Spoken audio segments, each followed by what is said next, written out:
Hello, everyone. Welcome to the full-time show, Sports Stars Daily Football Podcast, where we are covering the Football World Cup in Qatar. This is me, Aashin Prasad, and with me is our editor, Ayon Sengupta from Qatar, and Neeladri Bhattacharjee and Aneesh Day. First of all, welcome, guys. And how are you guys feeling? Ayon, I'll start with you. How are you feeling? Like you, after a long 2 weeks, you've had a kind of a off day with no matches today. So how was it been? Yeah, it kind of feels a little strange that you don't have a match to cover. I mean, usually that has been the routine over the last 2 weeks. You get up, and the first thing is your mind is to be at the media center very, very early so that you can catch the bus and be at the stadium and see, especially the teams training. Usually, most teams are out about 45, 30 minutes before the game starts, and you get to see uh, a lot of strategies that the team might actually use in the game. So not worrying about that after 2 weeks was a little surreal. But overall, a good day. I think Netherlands had an open practice today at the Qatar University ground. Though these are open only for 15 minutes, and you don't really get to know what the team is planning. But after that, Van Dijk and Ake also came and spoke for a brief while to the media. And then today I finally had a chance to actually go and see a bit of Sok Wakif. We have shared a few good videos of this guy who has been become quite famous right now, Yeah. painting images of players, Mbappe, Messi, Pele, all of them. And then obviously there was also this group of Argentine fans, four of them actually, who have cycled from Cape Town through the entire Africa and the Arab countries to come to Qatar, and they have watched four games, and they are hoping that Argentina would win the next one, and probably then two after that, and they want to then cycle back actually all the way to Buenos Aires. So that would be interesting to see what these guys Oh my God. do. Okay. That's going to be a long journey. So if they win, then it's going to be a worthwhile journey for them.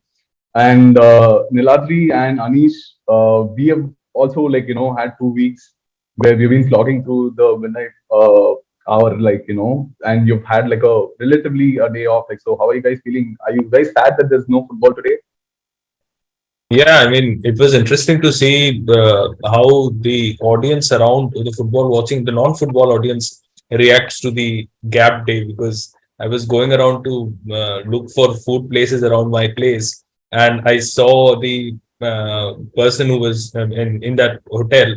He just switched on for football, and Okay. Rooney was speaking. And Rooney, the episode of Rooney has been a very long gone segment, and Okay. it's not really alert of the fact that the footballing festival has taken a couple of days off to for the teams to prepare for the quarterfinals. And that kind of is interesting to see how people all around the country and around the world wake up every 4 years and are very active for this particular period of time. Whatever happens, India versus Bangladesh was on, and you could see people actually preferring football over cricket, something which is not Okay. really very common in this part of the world.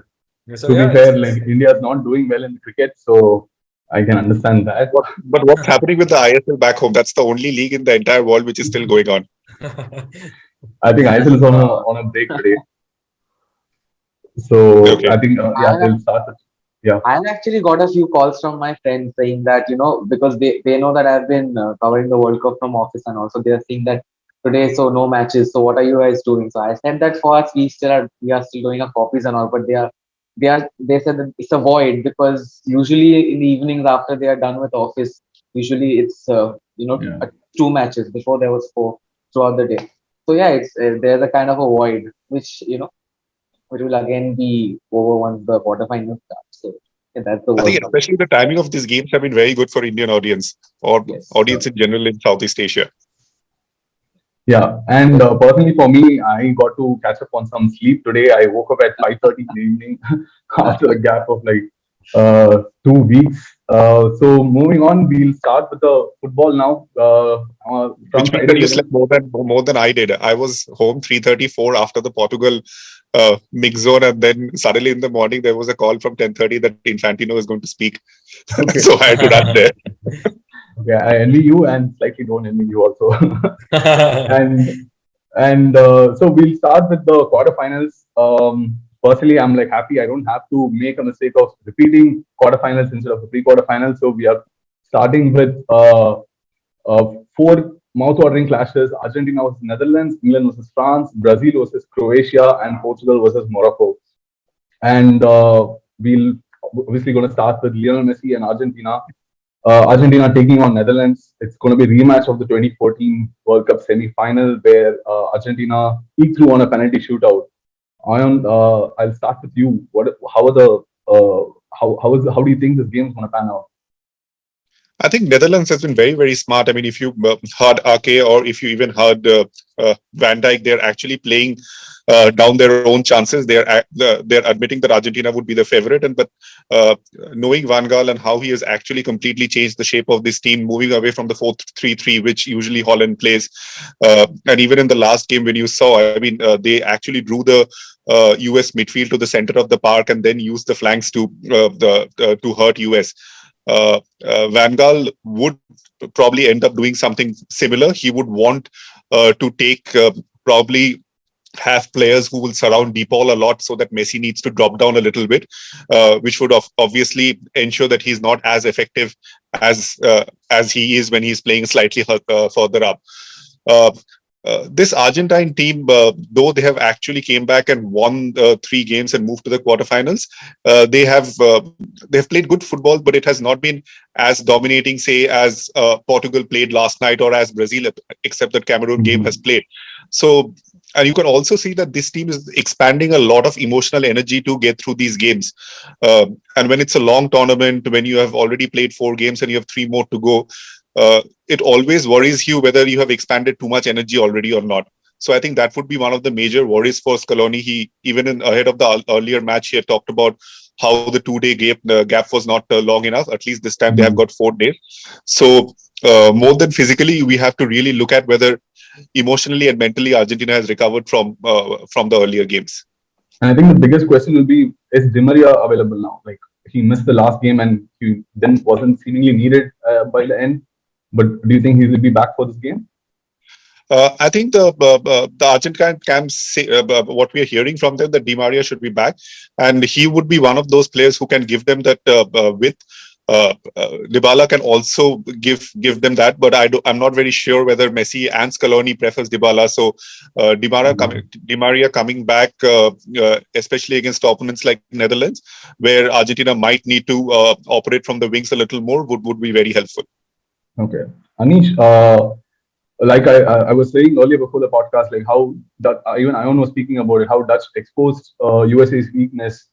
Do you think is that something Van Gaal will? He's a wily fox, right? Like, or do you think he might find something similar in Argentina's 11? Is there any weakness do you see that they could expose? Well, personally, I think Netherlands, when you talk about attacking or defending, I think Netherlands is the strongest team Argentina will face till now, at least on paper. If you talk about attack, obviously Lisandro has been in great form, but he's not really starting. We have seen that, the block he made in the last match against Australia, that was a match-saving block. But then I think Scaloni will most probably go with the defensive pair of Christian Romero and Nicolas Otamendi again. And Romero, he hasn't really been in the greatest of form. He was dropped after the Saudi game but he came back well for the Poland and Australia matches. But still, I think facing Depay and Gakpo, based on Romero's current form, it will be a challenge. And on the other hand, if you see the Argentina's attack, you just touched upon the Di Maria angle. I think it'll be very important to have Di Maria back because again Messi will have to take a lot of workload because we actually saw that even though Messi drops down deep and makes those line breaking passes, if he gets in the box, how dangerous he can be. All he needed was one touch against Australia and that finish game. And Yeah. Messi will be up against the likes of Ake and Van Dijk, and I don't think he has been. The Mexico match was probably challenging, but till now, I think the Netherlands match will be the match where Argentina faces his greatest test till now. So if you talk about weaknesses, I think another thing Netherlands has with players like Dumfries along the flanks where Yeah. they'll make overlapping runs. If players like Acuna I don't. They are not really playing their best. And right now, if Dumfries and Acuna goes up on one, I see Dumfries coming out as number one. So I think the defensive loopholes is where Louis Van Gaal will ask their boys to focus on, because when it comes to attack, Argentina still has the firepower, but defense is the real. Okay. And Neeladri, with Netherlands, Aneesh touched upon Denzel Dumfries on the right, like he was flying in the last game. And another major player to look out for will be Frankie de Jong. Do you think are these the two outlets which Argentina will look to stifle in this game? Yeah, I mean, Netherlands has looked very dangerous along the flanks. If you see, even when Blind returned from United, and when he joined Ajax rose up to be one of the most formidable sides in the 2017-18 Champions League, if I'm not wrong. So Blind also provides a formidable, releases spaces along the left flank when Dumfries does it on the right. So the formation of a 3-5-2 for Van Gaal, which has been a conventional formation for Louis Van Gaal, will be something that the Dutch will look forward to. And if Otamendi has been, personally, I feel Otamendi will be a problem for Argentina, because if he's intimidated enough, there are chances for him to lose on discipline, and that is something that the Dutch will look to capitalize on.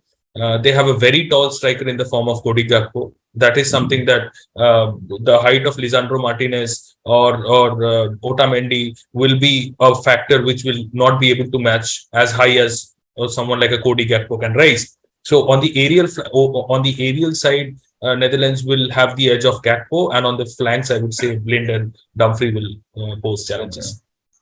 And Ayon, can you talk about the mood in the Argentine camp, like back in Qatar, and even among the fans in Qatar? We have seen like hordes of people taking the streets. The souk waqif you're talking about, I've seen videos here where they have like stormed the place and like having a party through the night.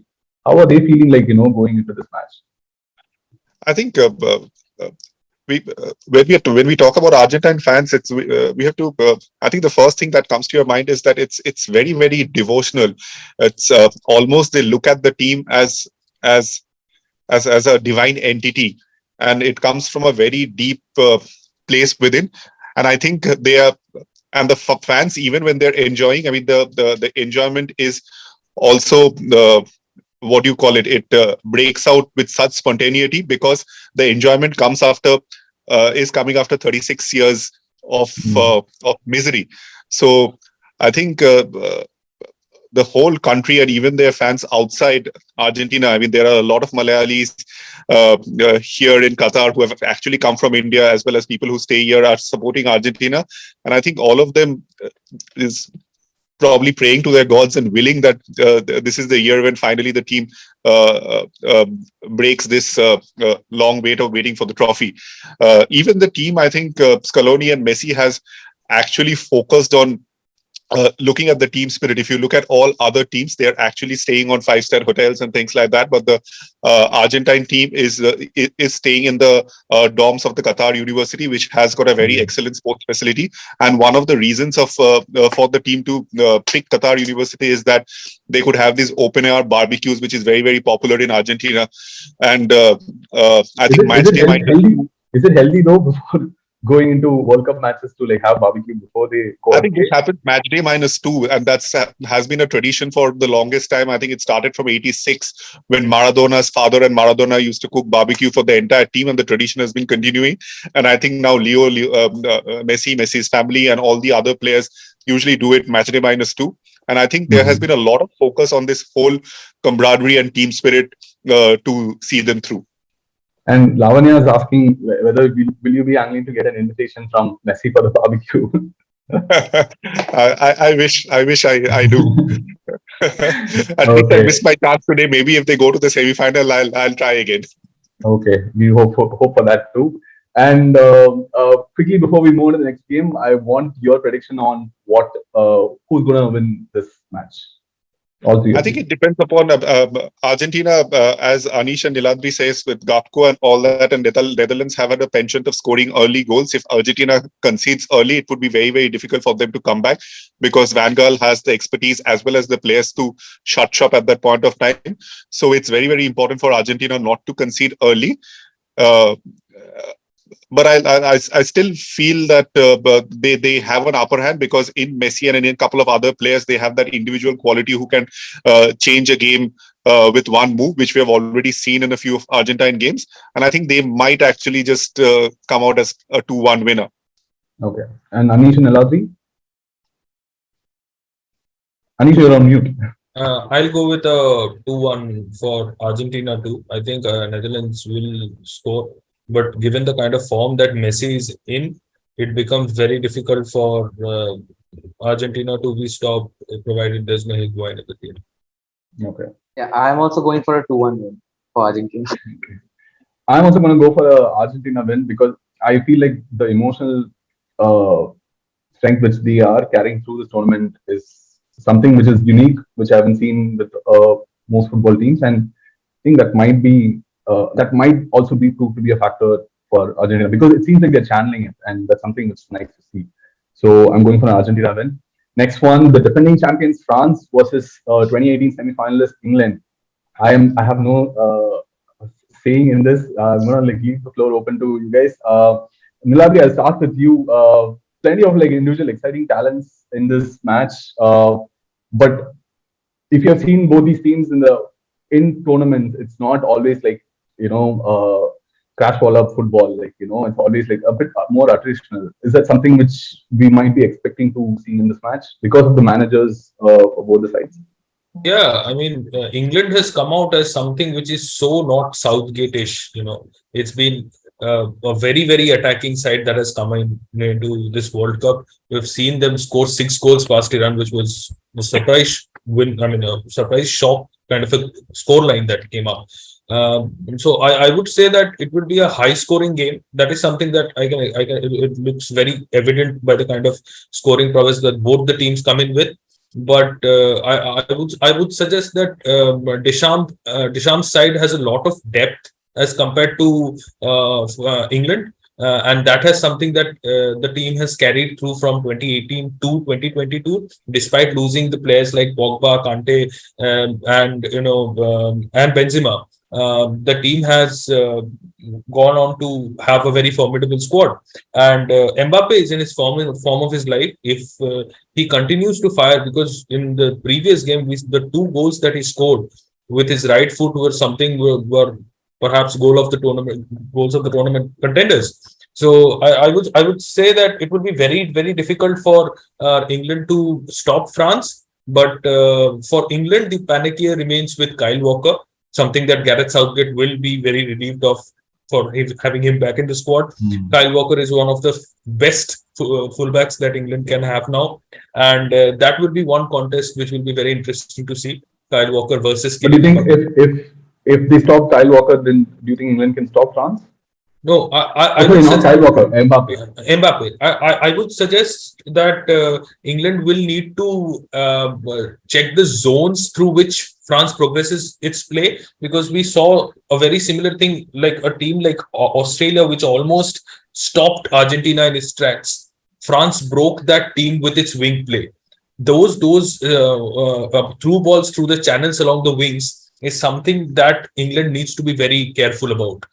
England has been very professional and attractive in terms of set pieces. We've seen Bellingham scoring, we've seen Rashford with lovely free kicks, but when tracking back, that is something that England will need to check on its zonal marking, has to go back to the drawing board to see how they can zonally mark to stop those progression of plays along the wings. Ayon, what has been the mood regarding England, say in Qatar? Like, do you think this is a chance for England to go further, or do you think the squad has achieved the maximum what was expected of them in this tournament? I think the biggest surprise about England is how Southgate have changed his squad depending on which team he is facing. I mean, he has started with Henderson. He has benched Rashford and brought him as a substitute even after he scored. So he has actually seen the opposition and his put his team accordingly. I'm sure he will do the same thing against France. Uh, France has I mean, both these teams has a very good attacking talent. Both of these teams have actually got a very, very deep bench as well. So it would be very interesting to see what happens in a game like this. For France, uh, uh, I think the key again would be Griezmann. He has been phenomenal in this World Cup, playing from this deep-sided right midfielder role that he is doing, where he is actually taking the ball up and with Giroud at the center holding the ball, which has been doing so well for club and country for so long. It gives Griezmann as well as Mbappe the opportunity to actually come in from the wings or from the back and get into those goal scoring positions. So England's defense, I think, need to be uh, uh, actually looking for this to ensure that even when they're following Giroud, who himself is in very good goal scoring form, to not give those open space for Griezmann and Mbappe to come and actually create more problems for them. Do you foresee a change in shape for England going into this game? But that would mean, I mean, Southgate is someone who's liked to comfortable or rather to play with a three-man backline or a five-man backline. But if they do that here, that would mean that having to sacrifice one of those attacking riches. Do you foresee that, or do you think they'll stick to the 4-3-3? No, I don't think he would change his formation, because I think the team has been playing with them for a very, very long time, and here and most of the players are comfortable with it. So I think he would start with that. Maybe he might change a few personnel depending on what he's trying to the gaps that he's trying to plug or where he wants to attack from. But in terms of the actual shape, I don't think there would be much change there. Okay. I obviously have my England binoculars on when I'm watching them like intently. So one thing which I have noticed with England is that if they like to play out from the back, when they do that, if you press them really fast and put them under pressure, they are culpable on the turnover. So that's something which I feel like England should be mindful of. Aneesh, so we'll move on to the predictions for this match. Who do you think is gonna make it through to the semi-finals from this game? Yeah, so I think it will be a high-scoring match, but just based on squad depth and on talent alone, I think France will edge a 3-2 win. Okay. Anish, I'm gonna not invite you to another podcast again. Ayon, you? I think it's going to be a 3-2 scoreline, but I can't really predict which team it will be. Okay, safe answer. Neeladri? Yeah, why are we all agreeing to the same scoreline? I was also thinking of a 3-2 scoreline to France, to be very honest, because I think England will have find the goals, but France will make it to the semi-finals. And unfortunately, I'm also have to go with France. I feel like this maybe the England squad has achieved its limit in this tournament, and France may be a bridge too far for them to overcome. But one can hope to see a few upsets. This has been a World Cup of upsets, so I'm gonna be clinging on to that hope. Brazil versus Croatia is the next match, which will be on Saturday. Can we just say that name of the trophy for Brazil, or are we just getting ahead of ourselves?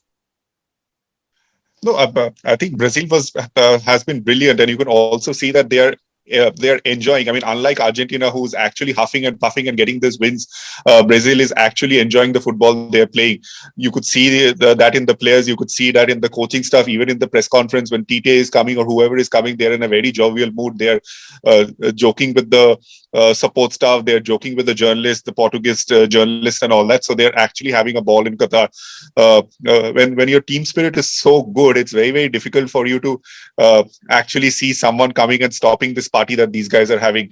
But all said and done, Croatia again, I think they have made a good transition from the 2018 squad, and it's not going to be easy as a European team. I'm sure they would be much more. Unlike Poland, they would be much more disciplined in the back as well as in the midfield. So Brazil won't really get that many open spaces that they got against South Korea. So it's not going to be an easy game, as easy a game as they had in the round of 16. Yeah. So do you think there is a emotional wave through this Brazil team.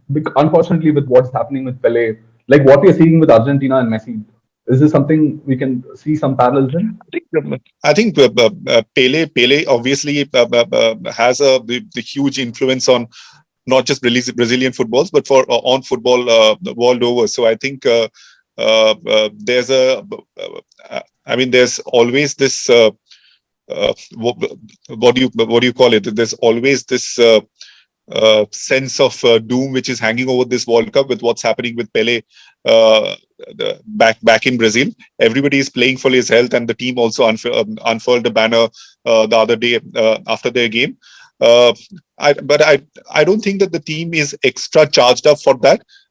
Brazil also, because when the last time the World Cup happened in Asia, they won it, and I think it has been about 20 years since they last won the trophy. So I think that is motivation enough for them to actually come out and give their best, rather than they don't need an added motivation of with what's happening with Pele. But other than that, like is there anything else, Anish or Neeladri, you would want to like speak about this game? Yeah, so I just want to ask Ayon sir that Croatia is in what we saw in the 2018 World Cup, they had a very good striker in Mandzukic.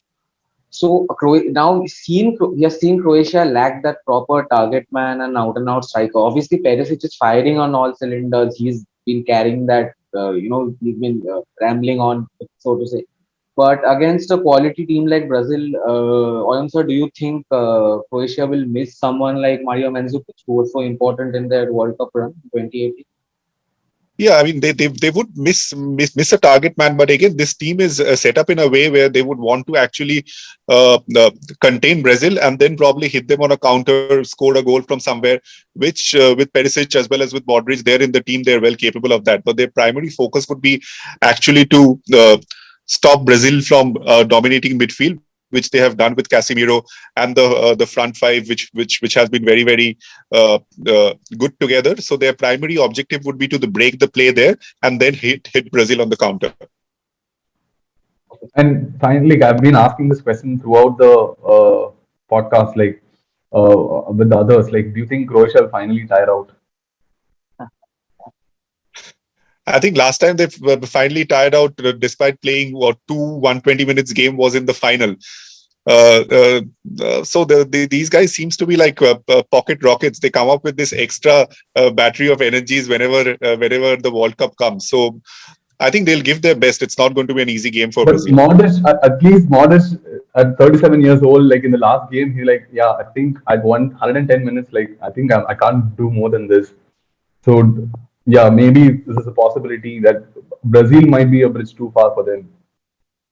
I mean, on paper, the way Brazil is playing, it looks like that, but it's not going to be an easy game for the South Americans. But obviously, I think that I mean, all of us and the entire world would probably want Brazil to win, because they would want to see that Brazil versus Argentina semi-final.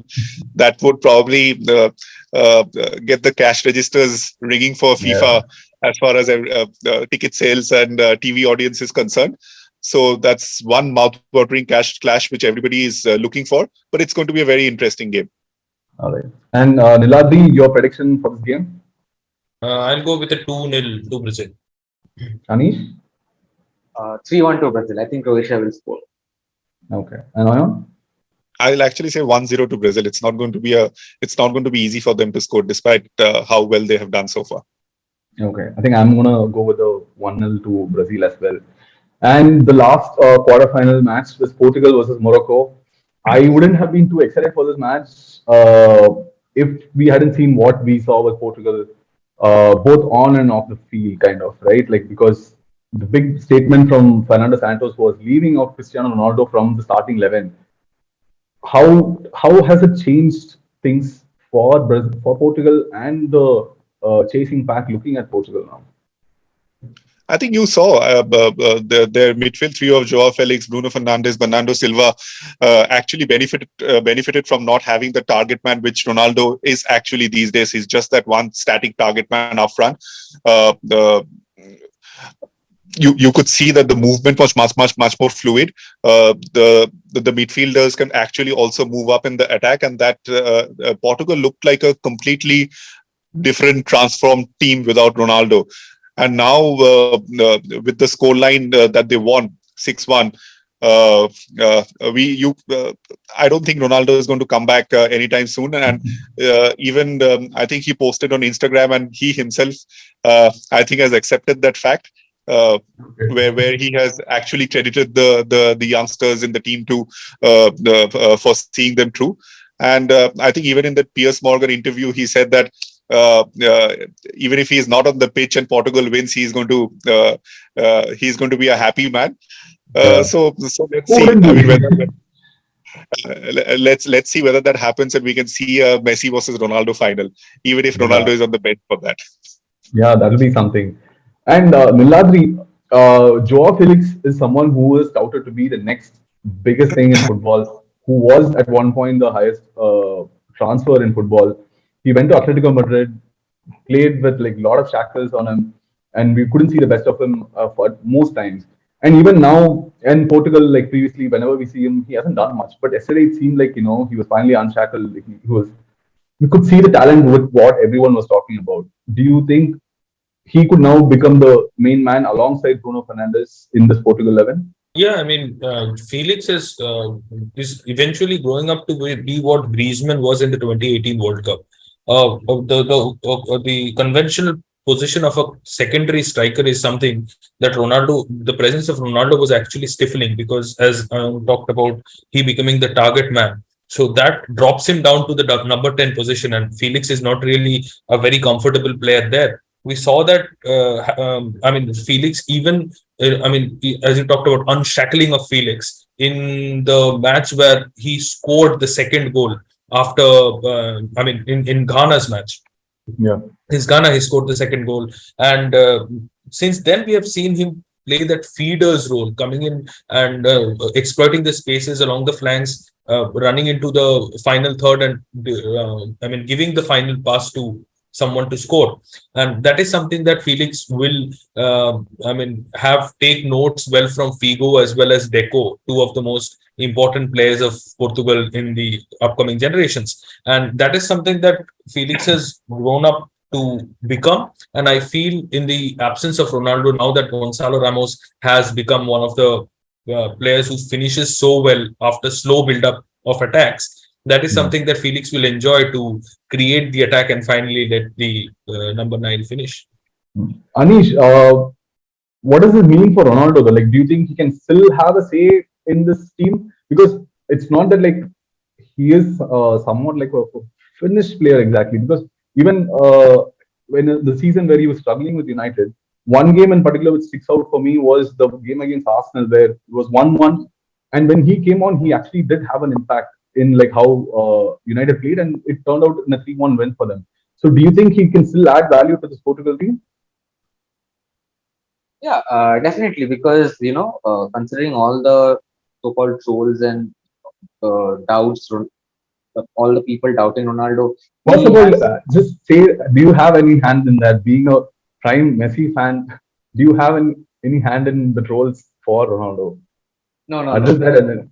Because obviously, as a United fan as well, obviously during the last few days things went haywire. But no, completely. If I'm speaking neutrally, Ronaldo, I don't think he's a finished player, but he is lacking a lot of things that that used to make him so-called dangerous. Because as I was even talking about in the podcast after last day, even after losing his so-called speed, even in Juventus, he had very good off-the-ball movement, which now we are seeing that he's not being able to make those fox in the box movements, and he's constantly being caught offside. So right now, I don't think he's indispensable.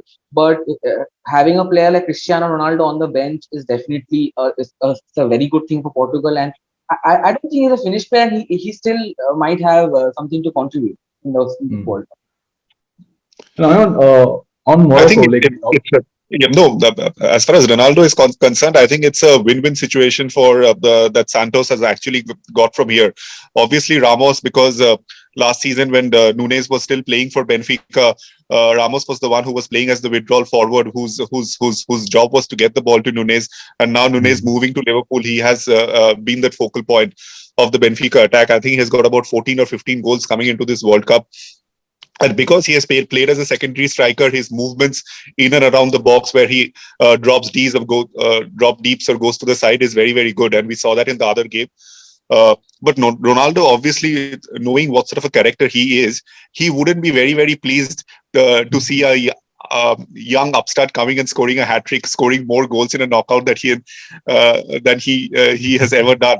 So I think he would be fired up, and if you need a goal to level a game, or if you need a goal to just sneak ahead, I mean, I don't think there can be any better player to call from your bench than Ronaldo. So I think with one stroke, Santos has ensured that the team plays more fluidly, and he's also got this charged up individual on the bench who he can call whenever he thinks it's needed.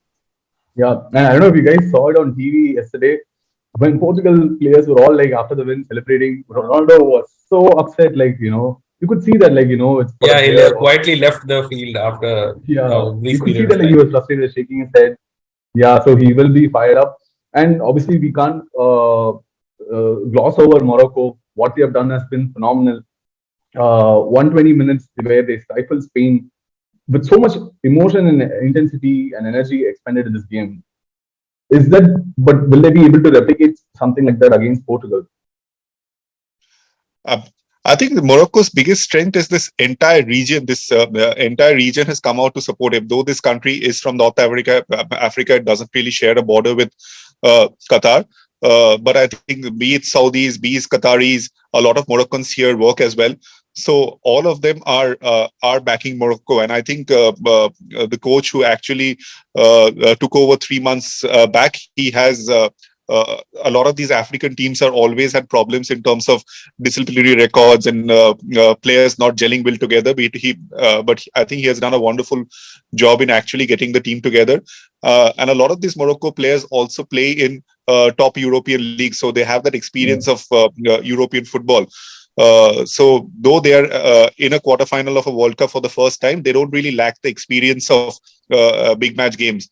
And with the support that they have, and also the way they have three outstanding players, obviously in the goalkeeper and then Hakimi and Ziyech. Between these three of them, they can easily change the complexion of the game with individual performances. Okay. And finally, prediction time. Anish, I think, I don't know, I want to still keep it open in terms of, say, give a prediction for this match with Ronaldo starting and Ronaldo where he doesn't start. I don't think Ronaldo is going to start, but I think Morocco will win this one, 2-1. Wow. I think the emotional energy that the team is feeling, and how charged up the players are, which we saw during and after the last game. I actually see for the first time a team from the Arab Peninsula actually moving into the semi-finals of the World Cup. Wow, that's interesting. Yeah. If Ronaldo did start, if the 6-1 win didn't happen, I would have actually predicted a Morocco win. But if Ronaldo doesn't start, I'd actually say, because the way Portugal played, I'd see them nicking a 2-1 win. But if it goes to penalties, advantage Morocco, just because of one. Yeah, true. Neeladri? I'll go with a 2-0 win for Portugal. Okay. And I am going to go for a Portugal win as well. They are midfielders who are known to be very dangerous. Like, they have finally showcased their qualities freely. So I feel like they will have too much quality for Morocco, and they play much faster than Spain. So I think that might hold them in good stead. Portugal win for me. So we have done the preview for the quarterfinals. Lavanya wants to know, who are your finalists from this bunch of 8? Ayon, I'll start with you. I think Argentina, France. That would be a mouth-watering final. I'll go with that. Okay. And Anish? Yeah, I'd like to go with Ayon, sir. I mean, I'd like for an Argentina France final as well, and take revenge for 220. Revenge for what? Revenge for the 2018 round of 16 loss. Oh wow. Okay. Still like draw for you. Okay.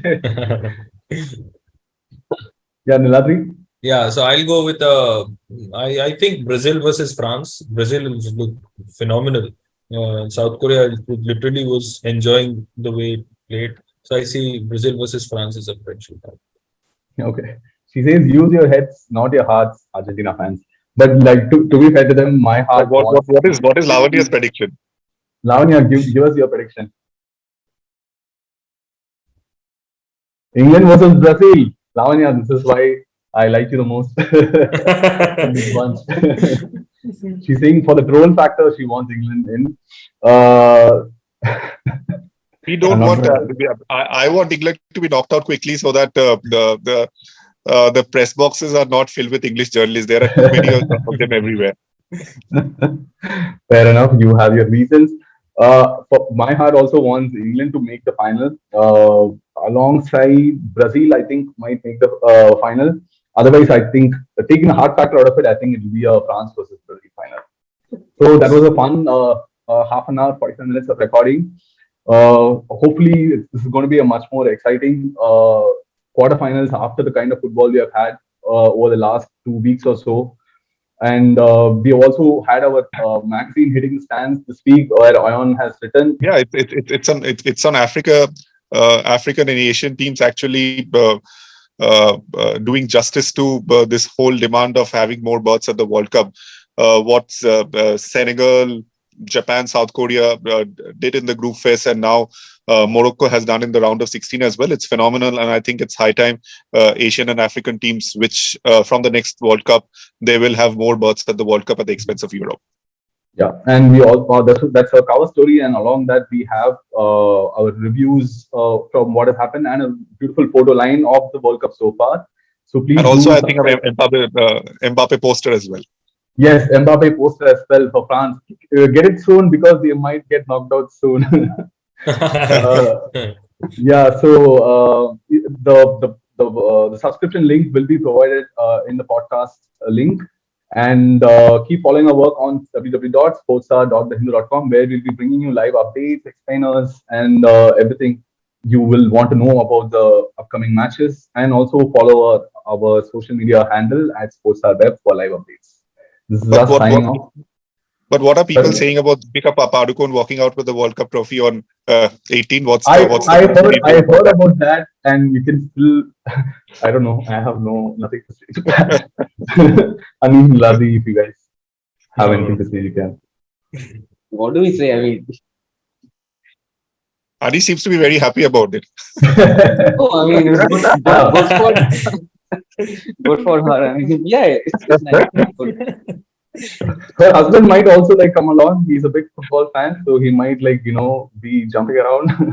So I think I think for the semis and final, a whole lot of people from India are landing here. There are quite a few cricketers, quite a few movie stars. A few of the movie stars are already here. So I think India would be out in numbers. I mean, they're already here in big numbers, but I think more are coming our way as well. I fear for Kerala if Argentina doesn't. If Argentina or Brazil doesn't win the World Cup, like there's going to be like another strike in that state if one of these two doesn't win. No, but I think a lot of Malayali. There's also a Malayali England fan club as well. Yeah, true. So there's going to be like large Kerala contingent, willing them on. So that's going to be a fun as well. That's going to be fun as well. Yeah. Okay, that's it from us. Keep following our work, guys. This is us signing off. Thank you. Thank you. Bye.